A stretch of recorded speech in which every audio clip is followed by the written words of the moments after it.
Hello, Lad Lane Leopards. Today's matchup is Belinda the Ballerina versus Players in Pigtails. Hi everyone, this is Miss Korea. I'm going to be reading Belinda the Ballerina by Amy Young. Once there was a ballerina named Belinda. Belinda loved to dance. She went to dancing school every day and practiced very hard. She was graceful and light on her feet. But Belinda had a big problem. Two big problems. Her left foot and her right foot.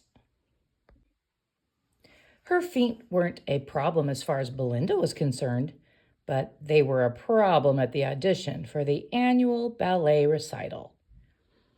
The judges took one look at her feet and yelled, "Stop right there!" "Egad," said Sir Foster Cheese III, "your feet are as big as boats." "They're like flippers," said George Peach Crumbcake, the noted New York critic. And Winona Busywitch, who wrote for all the dance magazines, just shook her head and stared. Belinda didn't even get to audition. The judges said, "Go home. You'll never be a dancer. Not with those feet." Belinda was sad. She stayed sad for a very long time. Maybe the judges are right. Maybe my feet are just too big for a dancer, she thought. So Belinda stopped dancing.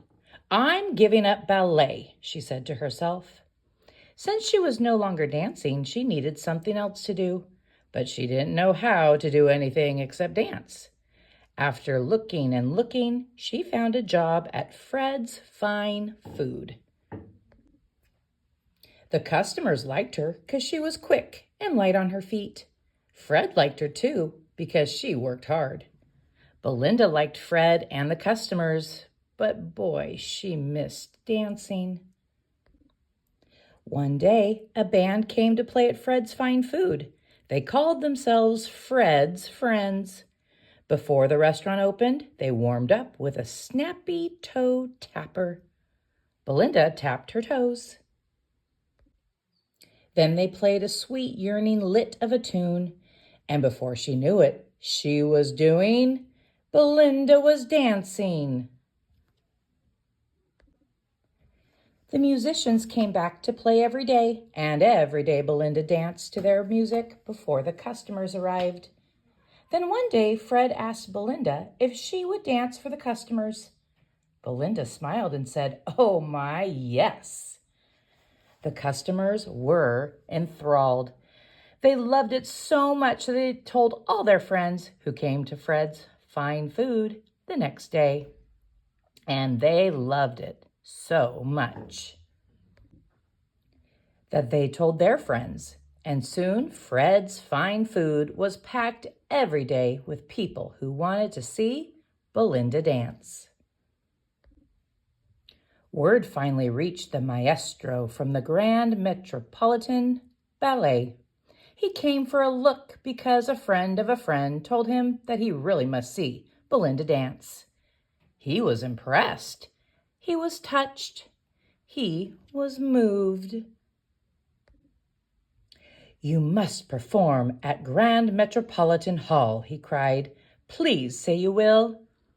Belinda laughed and said, "Oh my, yes."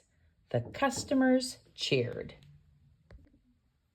So Belinda went to Grand Metropolitan Hall and danced to the sweet music of Fred's Friends. She loved to dance. "Magnificent," the judges cried. "We have discovered a swallow, a dove, a gazelle." They didn't even notice the size of her feet. They were too busy watching her dance. Belinda was happy because she could dance and dance and dance. As for the judges, she did not care a fig. Hi, I am Mrs. Aguirre, and today I'm reading Players in Pigtails by Shayna Corey. Katie Casey wasn't good at being a girl. At least not the kind of girl everyone thought she should be. Her clothing was crumpled, her knitting was knotted, her dancing was a disaster. And no matter how hard she tried, her heart just wasn't in home ec. But there was one thing Katie was good at: baseball. Katie could catch any ball with any mitt with her eyes closed. She could hit any ball with any bat with one hand behind her back. She preferred sliding to sewing, batting to baking, and home runs to homecoming. Her parents were not at all pleased. Why not piano or painting, they pleaded. What good is baseball to a girl? But Katie wouldn't be swayed. She walked baseball, she talked baseball, she even dreamed baseball. She went to the ballpark every chance she got. She loved the hot dogs and peanuts. She loved the shouting and singing, but most of all, she loved watching the professional players play ball. Sometimes she even imagined she was one of them. Every spring, she showed up for Fairfield High team tryouts. And every spring she was turned away without even getting a try. Better stick to ballet, the boys said. What good is baseball to a girl? But baseball was starting to change. America was at war, and more of the country's boys, including the professional baseball players, were going off to fight. The fields were almost empty, and the fans were getting frantic. Even President Roosevelt was worried. What was a country without a national pastime? No one wanted to find out. Finally, Philip Wrigley, the owner of the Chicago Cubs, had an idea. If women can work in factories and even join the army, he said, why can't they play ball? Outrageous, everyone said. Girls playing baseball? No one will pay to see girls play ball. But Mr. Wrigley didn't listen. He sent out 30 scouts to find players for his league, the first and only girls' professional baseball league. The scouts searched high and low, near and far, and to be perfectly frank, they were flabbergasted by what they found. All over the country, girls were playing ball, and they were playing just as good as boys. Washington, Texas, California, Florida, Louisiana, and New York. One of them was Katie Casey. Say, sister, said a scout when he saw her curveball, how'd you like to go to Chicago to try out for a real team? Would she? Katie didn't have to think twice. She went straight home and packed her bags, kissed her parents goodbye, and boarded the very next train. When she got to Wrigley Field, she broke into a grin. There were hundreds of girls. There were farm girls and city girls, tall girls and short girls, girls from far away and girls from down the block. But no matter what they looked like or where they came from, they all had one thing in common. They all loved baseball. Katie had never felt so at home. Sign her up, said the coach of the Kenosha Comets when he saw her swing. The All-American Girls Professional Baseball League was on its way. Everyone was curious about the strange happenings at Wrigley Field. Unheard of, said one concerned citizen. Girls don't like sports.